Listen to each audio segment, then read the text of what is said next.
बिस्मिल्लाहिर्रहमानिर्रहीम। अस्सलाम वालेकुम डियर स्टूडेंट्स। क्लास 6 के मैथ्स के एक और लेक्चर सेशन में आपको खुशामदीद कहता हूँ। स्टूडेंट्स, कुछ लेक्चर से हमारी एक्सरसाइज 5.2 स्टार्ट है। आज उसी एक्सरसाइज को आगे कंटिन्यू करते हैं और उसके फर्दर क्वेश्चंस को डिस्कस करेंगे। क्वेश्चन नंबर 3 आपके सामने बोर्ड पे उसकी स्टेटमेंट लिखी हुई है। स्टेटमेंट वाले क्वेश्चंस में सबसे पहले आप लोगों ने स्टेटमेंट को समझना होता है। स्टेटमेंट समझ आ जाए तो सॉल्यूशन में आपके लिए आसानी रहती है। तो देखें यहाँ पर इसकी स्टेटमेंट क्या है। Ahmed requires 18 whole 1/2 feet of wire for cable connection. Ahmed को एक केबल कनेक्शन के लिए लेंथ ऑफ वायर रिक्वायर्ड है और वो जो गिवन लेंथ है वो कितनी है, 18 होल 1/2 फीट उसे रिक्वायर्ड है। He joined two wires of length 9 whole 3/4 and 11 whole 1/6 feet। अब अहमद के पास डायरेक्ट इतनी लेंथ की वायर नहीं थी। अहमद ने क्या किया, अहमद ने दो अलग अलग लेंथ की तारे लिए हैं और उसे आपस में जोड़ दिए। Now how much length of the wire does he has more than the required. अब हमने ये बताना है कि उसके पास कितनी जो लेंथ ऑफ वायर है वो एक्स्ट्रा है, ज़रूरत से ज़्यादा है। तो सॉल्यूशन स्टार्ट करते हैं। पहले देखें क्या है required wire. Required length of wire, कितनी वायर रिक्वायर्ड है, 18 होल 1/2 फीट। इम्प्रॉपर में चेंज करेंगे इसको, ठीक है। ये आपके पास कौन सी है, मिक्स फ्रैक्शन है। इम्प्रॉपर में चेंज होगी 18 to 36 और 1 37/2। अब जो दो वायर्स की लेंथ हैं पहले हम उन्हें भी इम्प्रॉपर में चेंज कर देते हैं। लेंथ ऑफ वन वायर कितनी है, 9 होल 3/4। 4 9 are 36 में 3 ऐड करें कितना आ जाएगा, 39/4। लेंथ ऑफ सेकंड वायर, दूसरी वायर की लेंथ कितनी है आपके पास, उसमें 11 होल 1/6, 11 6 are 66 और 1 67/6। तो ये सारी लेंथ आपके पास किस में आ चुकी हैं, सारी लेंथ आपके पास इम्प्रॉपर में चेंज हो चुकी है। अब देखें उसने क्या किया था, ये जो दोनों लेंथ्स थी इनको ज्वाइन किया था ना, ठीक है। तो अब हम इनकी जो ज्वाइन लेंथ है वो फाइंड करेंगे।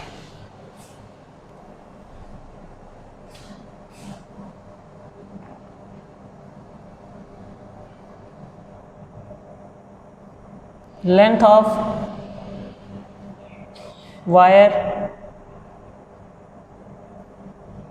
obtained by joining two wires, तो वो आपके पास कितनी आ जाएगी। फर्स्ट वाली आपके पास क्या है, 39/4।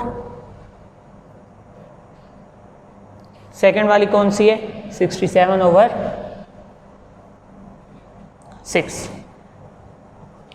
अब देखें एडिशन, आपको मालूम है एलसीएम बनाना पड़ेगा। तो इन दोनों का क्या लेंगे, एलसीएम। 4 और 6 का एलसीएम ले लें। 2 2s are 4, 2 3s are 6, 2 1s are 2, 3 as it is, 3 1s are 3, 2 2s are 4, 4 3s are 12। तो आपके पास एलसीएम क्या आ गया, 12 आ चुका है। अब जो फर्स्ट टर्म है उसे आप एलसीएम से मल्टीप्लाई करें, 39/4 multiply by 12। 4 1s are 4, 4 3s are 12। 39 को आपने 3 से मल्टीप्लाई करा देना। ये आपके पास कितना आ गया, 117। अब जो दूसरी वैल्यू है उसे आप एलसीएम से मल्टीप्लाई करवाएं। 6 1s are 6, 6 2s are 12। अब आपने क्या करना है, 67 को 2 से मल्टीप्लाई करा देना है। 2 7s are 14, 4 1, 6 2s are 12 और 1 13। तो ये आपके पास वैल्यूज़ कितनी आ गई हैं, 134 आ चुके हैं।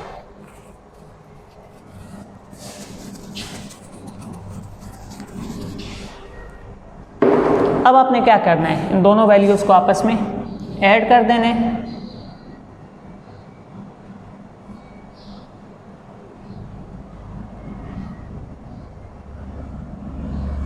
ये आपके पास आ गई 251/12।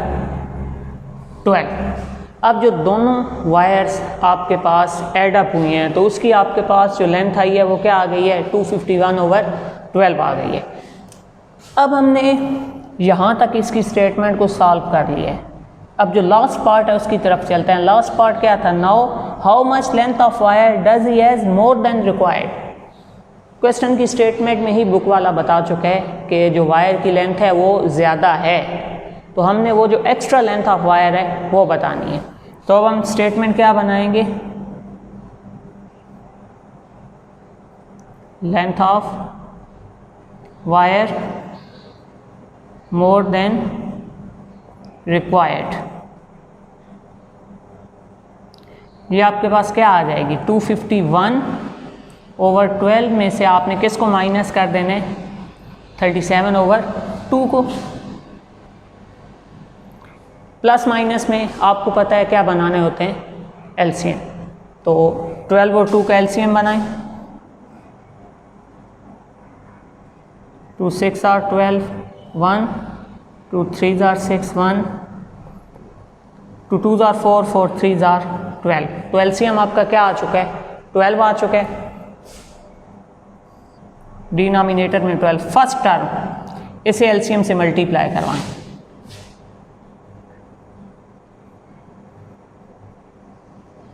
ट्वेल्व और 12 कैंसिल, तो आपके पास क्या आ गया, 251 आ गया है ना। अब जो सेकंड टर्म है उसे एलसीएम से मल्टीप्लाई करवाएं।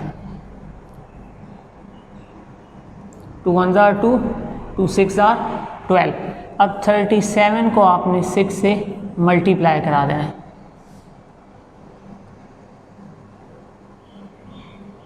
ये आपके पास कितना आ जाएगा, 2 2 2 आ जाएगा। ठीक हो गए। अब आपने क्या करना है, इन दोनों वैल्यूज़ को सब्ट्रैक्ट कर देना है।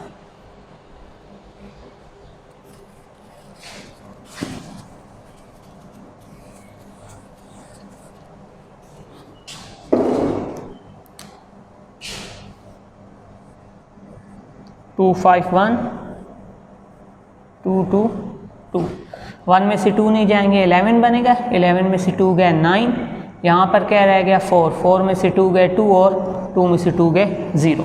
तो ये आपके पास आ जाएगा 29/12। अब देखें ऊपर वैल्यू बड़ी है, नीचे वैल्यू छोटी है, तो आपने इसको प्रॉपर में चेंज करना होगा। डिवीजन करेंगे 29 अंदर 12/12, 2s are 24। 5 आपको पता है लिखने का प्रोसीजर ऐसे, जो ऊपर वैल्यू होती है वो साइड पे, उसके बाद जो नीचे आती है वो ऊपर, और जो डिवाइडर होता है वो आपके पास डिनोमिनेटर में आ जाएगा। तो ये आपके पास इसका आंसर है, इसको आप नोट करें। तो नेक्स्ट क्वेश्चन को हम स्टार्ट करते हैं।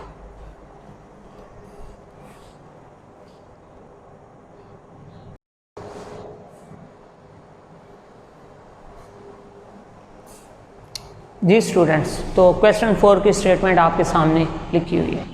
मैं एक बार इसको पढ़ देता हूँ। Salim salary is 12,000। सलीम की सैलरी कितनी है, 12,000 है। He gives 1/12 of it as earns. वो उसका 1/12 हिस्सा है, ठीक है, खैरात सदकात के तौर पे दे देता है। Half of remaining for house expenditure.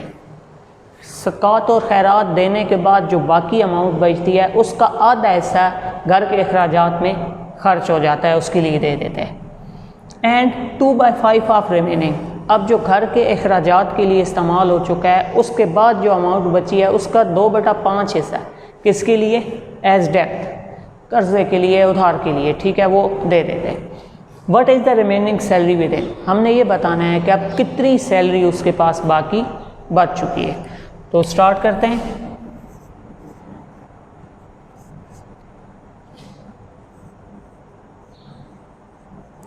पहले हम लिखेंगे सलीम की सैलरी कितनी है, कितनी है आपके पास 12,000 RS, ठीक है। अब अल्म्स के तौर पे कितना दिया जा रहा है 1/12 गिवन एज 1/12 किसका 12वां हिस्सा, 1/12वां हिस्सा सैलरी का ना, ठीक है। 1/12 पार्ट किसका है, सैलरी का, और सैलरी कितनी है 12,000। आप देखें 12 1 12 12 1 12, ये तीनों ज़ीरो आपके पास एज इट इज़ आ जाएंगे, और ये आपके पास कितना आ गया 1000 आ गया। अब देखें यहाँ पे हाफ ऑफ रिमेनिंग सैलरी, अब उसने हाफ 1200 में से नहीं 12,000 में से नहीं कहा, हाफ कहा गया है रिमेनिंग सैलरी में से। अब रिमेनिंग सैलरी क्या होगी, जब 12,000 में से 1/12 जो कि 1000 है वो निकलेगा तो रिमेनिंग आपके पास क्या 11,000 बचेगी, तो उसमें से तो पहले हम यहाँ पे रिमेनिंग लिख लेते हैं।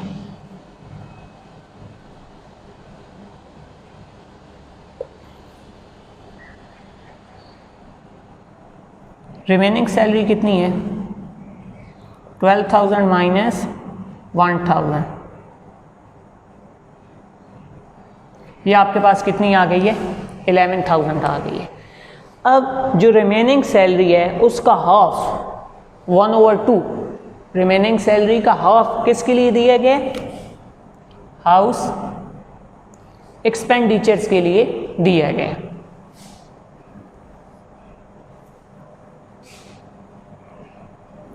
अब स्पेंट ऑन हाउस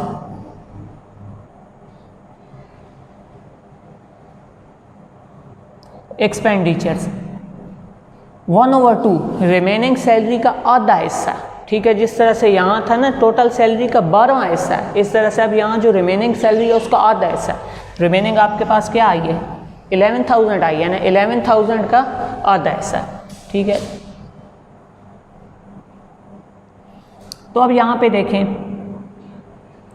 2 1 2, पहले इस पे जाएगा 2 5 10, एक आगे चला गया फिर 10 हो गया, 2 5 10, और ये 2 0 इसी तरह से ऊपर आ गया, तो ये कितना आ गया आपके पास 5500 RS आ चुका है, यानी हाउस एक्सपेंडिचर पे 5500 खर्च हो गए।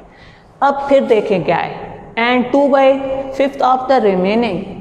अब देखें स्टार्ट में हमने किसकी बात की थी, सदकात खैरात के लिए जो टोटल सैलरी थी 12,000 उसका 12वां हिस्सा वो निकाल दिया, हमारे पास कितने आ गए 11,000 आ गया। 11,000 का हाफ हाउस एक्सपेंडिचर के लिए था, वो आपके पास कितना आ गया 55,000 आ चुका है, सॉरी 5,500 आपके पास आ गया, 5500 आ चुका है। अब आगे क्या कह रहा है कि हाउस एक्सपेंडिचर के बाद जो रिमेनिंग है उसका 2/5 जो आपके पास रिमेनिंग है हाउस एक्सपेंडिचर निकलने के बाद। अब रिमेनिंग आपके पास क्या आ जाएगी, पहले हम रिमेनिंग फाइंड करेंगे। रिमेनिंग सैलरी, अब टोटल किससे हमने रिमेनिंग फाइंड करनी है 11,000 से फाइंड करनी है ना,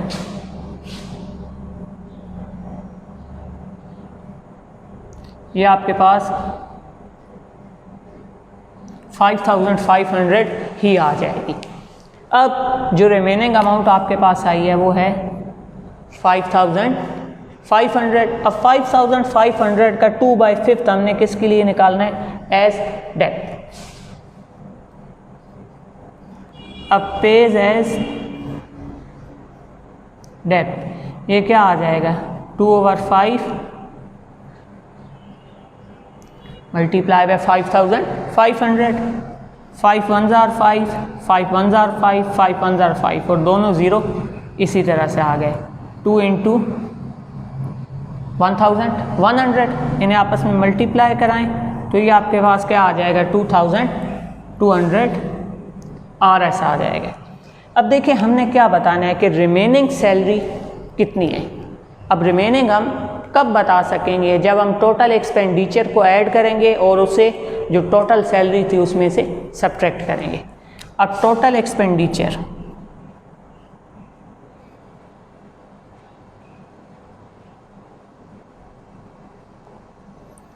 सबसे पहले देखें किसका था, सदकात खैरात के तौर पे कितना दिया गया था, 1000 था। उसके बाद देखें हाउस एक्सपेंडिचर में कितना दिया गया था, ठीक हो गया। उसके बाद देखें डेप्ट के तौर पे कितना दिया गया था। इन सब को आपने क्या करना है, ऐड अप कर लेना है।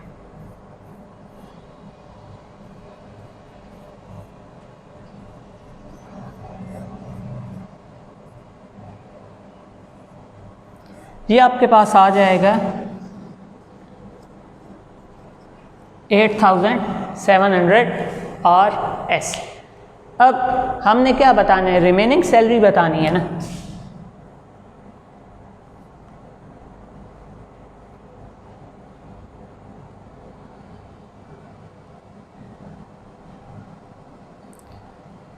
रिमेनिंग सैलरी क्या होगी, टोटल में से जो एक्सपेंडिचर है वो आप सब्ट्रैक्ट कर देंगे।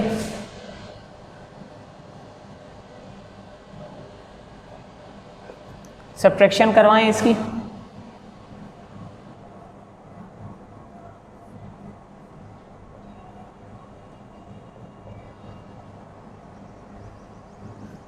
तो ये आपके पास कितने आ जाएंगे,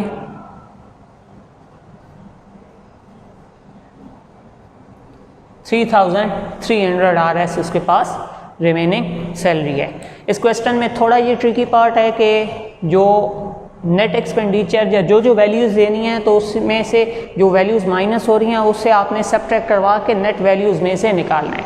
यानी यहाँ पर अब टोटल सैलरी में से अगर सदकात खैरात दिए गए हैं उसका 12वां हिस्सा, तो वो हमने टोटल सैलरी से सब्ट्रैक्ट कर दिया है। जो पीछे अमाउंट बचेगी उसमें से हमने एक्सपेंडिचर्स माइनस करने हैं। अब एक्सपेंडिचर निकलने के बाद जो पीछे अमाउंट बचेगी उसमें से हमने जो डेप्ट थे वो सब्ट्रैक्ट करने हैं। वो सब्ट्रैक्ट करने के बाद टोटल वैल्यूज़ आ गई हैं एक्सपेंडिचर की। फिर हमने नेट सैलरी में से एक्सपेंडिचर सबको माइनस कर दिया है और हमारे पास जो रिमेनिंग सैलरी है वो आ चुकी है। तो स्टूडेंट्स नेक्स्ट क्वेश्चन आप लोग खुद अटेम्प्ट करें, वो इजी क्वेश्चन है। इंशाल्लाह अगले लेक्चर में आपसे मिलेंगे और आगे फर्दर क्वेश्चंस को डिस्कस करेंगे। बहुत शुक्रिया।